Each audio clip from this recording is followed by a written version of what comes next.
A biblical perspective on life, culture and current events. This is 2020 on Vision. At the start of a new week, we do like to hear from the Australian Christian Lobby, an update on the political agenda for the week ahead. Joshua Rowe is the ACL State Director for New South Wales and the ACT. Hey Joshua, welcome back to 2020. Neil, thanks for having me. And wow, it sounds like there's just so much going on politically, and you've got a great program coming up today with all those figures. We're going to cover a lot of ground today, and for those who do like to know about those values that shape our global landscape, it'll be an interesting conversation ahead. And but you know what? Your contribution's important too. But before we get into the politics and stuff like that, hey, a personal congratulations to you, Joshua, just back from a break and celebrating the birth of your new son. Give us the details on this new little, son of yours. Thanks, Neil. Yeah, God has richly blessed us with a baby boy named Daniel Phillip. He was born on the 11th of May, and I was able to have a month off with him and my wife, just getting to know him and supporting her as she recovered. But wow, what a privilege it is to bring life into the world, and it really reminds you to thank the Lord and give him glory for the good gifts that he gives us, especially to have children and to pass on a legacy and to share with them the good news of Jesus. It's been a real learning curve for me as well, but so privileged to have brought him into the world and just really enjoyed this last month with him, yeah. Fabulous. And so Daniel Phillip Rowe, he's a month old, and, for listeners, thrilled, no doubt, to know that you're there at the helm, the ACL State Director for New South Wales and the ACT, a young man with a very young family, and right there on the cutting edge of understanding the politics and what it is to be a Christian in amongst all of that. Hey, let's start with some of the issues. There's one recent development we'll start with, and I'll get your thoughts here. Where a school teacher at a Christian school who was in a same-sex relationship has been sacked by the school for not upholding the ethos of the school. What are your thoughts on that development in that story? Well, I think that the media shouldn't be surprised, and people shouldn't be surprised when Christian schools uphold Christian values. I mean, it came out in the Sydney Morning Herald, and they were making a big song and dance about this story. But it was quite clear, written in the contract of that teacher, that they need to live a lifestyle that upholds the values and the ethos of the Christian faith, and to demonstrate a Christian lifestyle in all of their affairs, both inside and outside of the school. And so when you're then living publicly in a way that contradicts God's intention for marriage, you're going to have to expect appropriate disciplinary action from the school. And so my thoughts are that the school acted appropriately. The Sydney Morning Herald also published the letters of correspondence between the teacher and the principal. The principal was very professional about the way he approached it, very gracious, willing to have conversation about it, but being also very clear that in order to teach at this school, you have to uphold the tenets of the faith and to demonstrate those tenets to the students. And so to live willingly outside of that, would mean the termination of the contract as per the specifications in that contract. So I think it was appropriate, and we really need in Christian schooling, we need from the federal government and state governments protection to be able to do this, so that Christian schools can cultivate environments where students are able to learn and be educated with a Christian worldview. Let's just pause and reflect for a moment here, Joshua, and I'll get your thoughts because, the word contract comes up an awful lot. And when a teacher signs a contract, that they're going to be allowing the school to set the boundaries and to set the values and to set the faith standards, those things ought to be upheld. Otherwise, what's the use of having a contract at all? But there are contracts, and to relinquish the freedom to be able to set your own contracts, this is an issue in religious freedom, isn't it? What are your thoughts around that word contract? Well, I think a contract is binding, and the importance of a contract is that, two parties willingly enter into it and agree to the terms of that contract. And the importance, again, for Christian schooling is that we're not only in Christian schooling about academia, although that's an important and integral part of the education. It's also about a demonstration of a Christ-like lifestyle to the students so that they know that they are called to reflect that form of living. And so Christian schools are very specific about these lifestyle clauses because it's by actually entering into being an educator in that school, you're not only agreeing in a contract to fulfill certain educational and academic requirements, but also to live in a way that respects the faith, not only respects and speaks about the faith, but demonstrates it actively through a transformed life. The Christian worldview in the gospel is not just about proclamation, it's about demonstration. Christ shows that very clearly in his ministry, and he calls us to that in our living as well, not only to speak about what we believe in, but to actually demonstrate it through our actions. And so it's very, very important in a Christian school that contracts actually ensure that teachers are entering into an agreement that they will demonstrate and live out the gospel and the truth, not just speak about it. Well, there are clauses in contracts, and we'd all appreciate that if you sign the contract, then you go along with the values and standards that you're signing up to. But of course, activists don't want Christian schools to set their own contracts, and that's really one of the issues around this religious freedom focus. Let's move on to another really significant thing that impacts on that, and that is in New South Wales, the Equality Bill, an omnibus bill that amends over 20 pieces of New South Wales legislation seeking to entrench LGBTQ plus ideology into New South Wales law. What's the latest on that Equality Bill, Josh?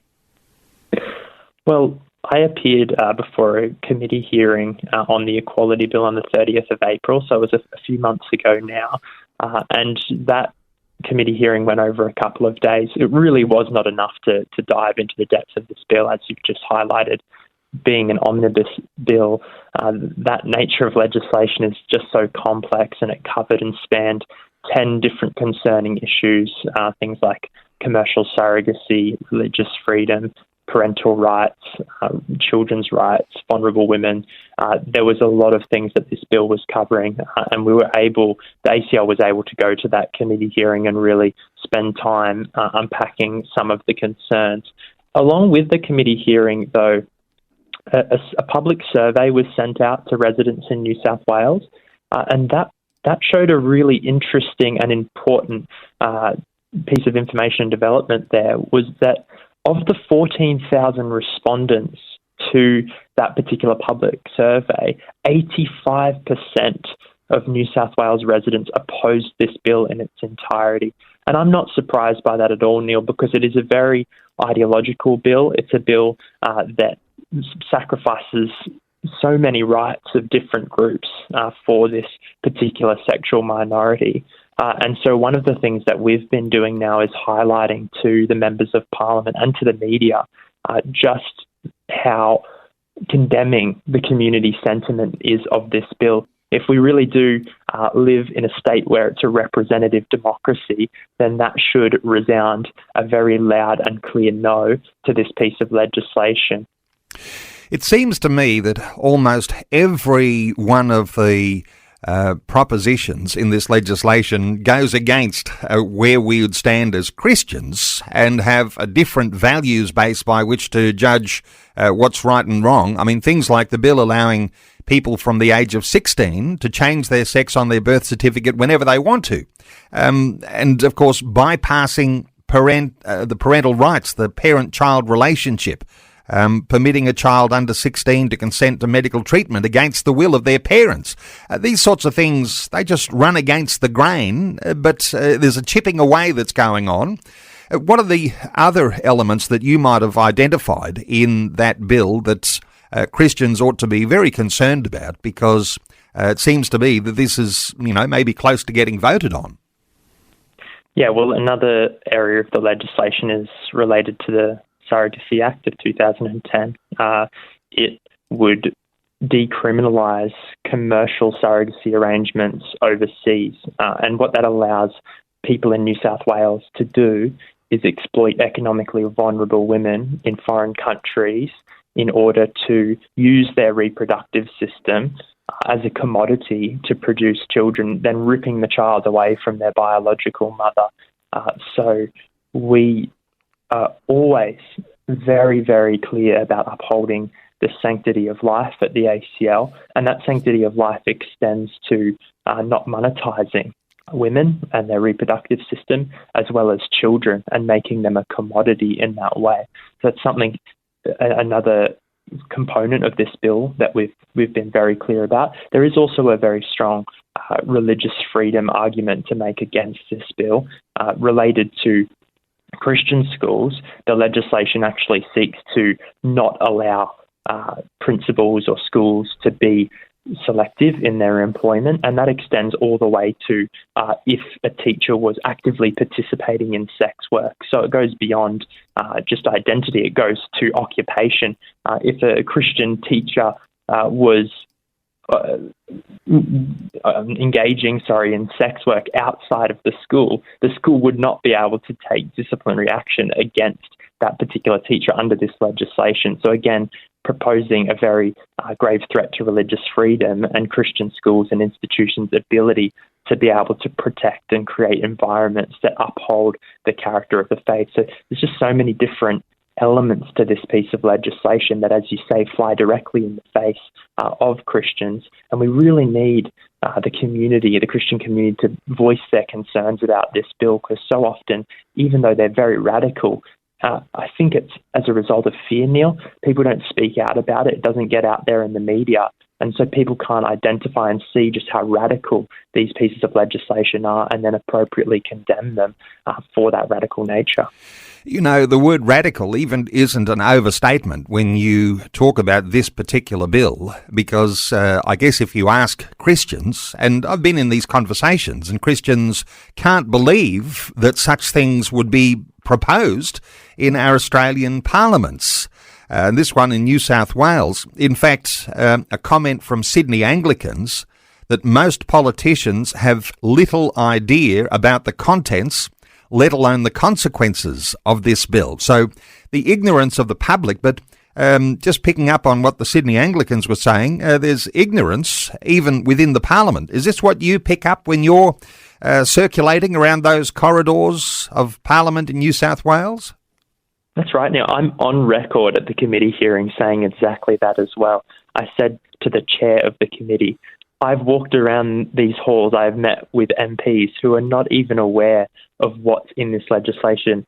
Omnibus bills have always been known historically to be undemocratic. The reason they're undemocratic is because they seek to package so much into one bill that MPs in Parliament don't even want to engage with the minutiae of that law because it's so complex and convoluted and hard to understand. And so what often happens with these bills is little things get hidden in there. I mean, this piece of legislation, I would say, is the exception to that. I would say it's quite overt what's in it, but the MPs have to go and actually read through and engage with it and understand it. I'll pick up one more section, which is an amendment to the Summary Act of Offences, which seeks to remove Part 3 out of that particular act in New South Wales, which is the part that actually criminalises prostitution in public spaces in front of schools, churches, hospitals, open acts of sex, the solicitation of sex in your neighbourhood. Under this kind of amendment, you could have a brothel opening up next door to you within your neighbourhood. Yet MPs are so oblivious to these kind of changes and the impacts that it will have on the New South Wales community. They're often being so politically correct and trying to, negotiate and dance around not saying anything bad about a bill like this, but it really just does need to be condemned outright. And the residents of New South Wales in that survey, as I said, have made that loud and clear, with 85% of them just saying no way. New South Wales Parliament and the government really need to respond and actually listen to their constituency and say, you know what, we're putting this bill down and we're not going to pass anything from it. We're not going to debate it any longer. It's time to put it to bed.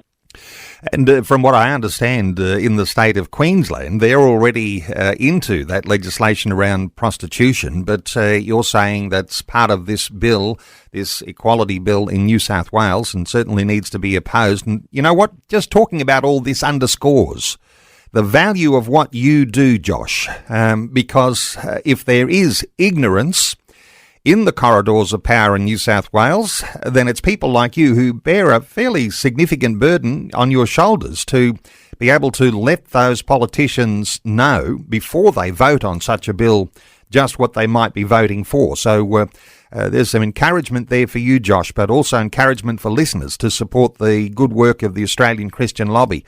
Hey, there's something significant that's coming up. It's called the Chloe Cole Tour. Give us an insight into what Chloe Cole is all about. She's coming to Australia and she's a detransitioner. Give us an insight here into what what's happened to her and what she's coming here for. Thanks, Neil. Chloe Cole is an American girl. She, as you say, is a detransitioner. She's coming here to Australia to tell her story. Now, when Chloe was 13 years old, she developed a disorder where, though she was a biological girl, she believed she was a boy. And sadly, due to the health system in the United States, she was able and encouraged, in fact, to access pharmaceuticals that suppress the natural development of her puberty. And then later, at 15 years old, she actually had both her breasts removed in a double mastectomy. Now, Chloe, as she grew older and looked retrospectively on her life, realised that those interventions did a lot more harm than good for her. And in fact, she realised that what she needed was appropriate psychological and mental health help to be able to deal with some of the traumas in her life, as opposed to physical alterations to her body that would irreversibly damage her. Now, the great thing about Chloe is she's very courageous and brave. She's only 19 years old, but in America she goes around raising awareness, and now she's coming to Australia to raise awareness about what's popularly known as gender-affirming care and around the harms that causes to both children and adults. So she's going to New South Wales Parliament, Federal Parliament, parliaments in Brisbane and South Australia as well, to talk and speak to government officials to call for an inquiry into gender services in Australia to really undermine this form of intervention that's become so popular and has harmed so many children abroad, but domestically here in Australia as well. We also have Chloe Colson coming along, who's a detransitioner from Australia. We're in good contact with Mel Jeffries and Jay Langadinos, who are two other detransitioners in Australia here who have had their bodies harmed and mutilated, sadly, in this way, and now speaking out against this, calling for it to stop because of the grave damages it's doing to our community, to our families, to our children. And of course, as Christians, we've understood now for a long time, and people have heard me say many a time, the reason why we might speak out here is because nobody's allowed to tell these young people the truth, including the doctors who are giving the advice that puts them through all of this harmful transition regime. Now, she's coming to Australia to build pressure on federal and state governments to conduct a public inquiry into gender-affirming care. You're hosting those events at the New South Wales Parliament and Federal Parliament. What's happening with those? So the one in New South Wales Parliament will be hosted by the Honourable John Ruddock, who is a member of the upper house there and very outspoken against gender ideology. I will also be speaking at that event. That's more of a closed event for members as well as the federal parliament event. But for anyone who's listening who is around the ACT or who is in Canberra, we do have a public event on the 25th of June from 7 p.m. through till 8:30 p.m. Where Chloe and Courtney Colson will be both speaking that night. That's at Vision Church, 25th of June, 7 till 8:30 p.m. And for those listeners who do want to sign up to come to that event and to hear Chloe's story, you can use the web address www.acl.org.au vision.org.au and just toggle to the events page. It's up on the top bar where you can access all of the events that ACL hosts and you can sign up for a ticket there. So that website, acl.org.au, and you'll find links there for not only the Chloe Cole tour, but how you can take some action around that equality bill that's going on in New South Wales. Joshua Rowe is the ACL State Director for New South Wales and the ACT. Joshua, thanks so much for another great update today on 2020. It's always a pleasure to join you, Neil. Thanks for taking time to listen to this audio on demand from Vision Christian Media. To find out more about us, go to vision.org.au.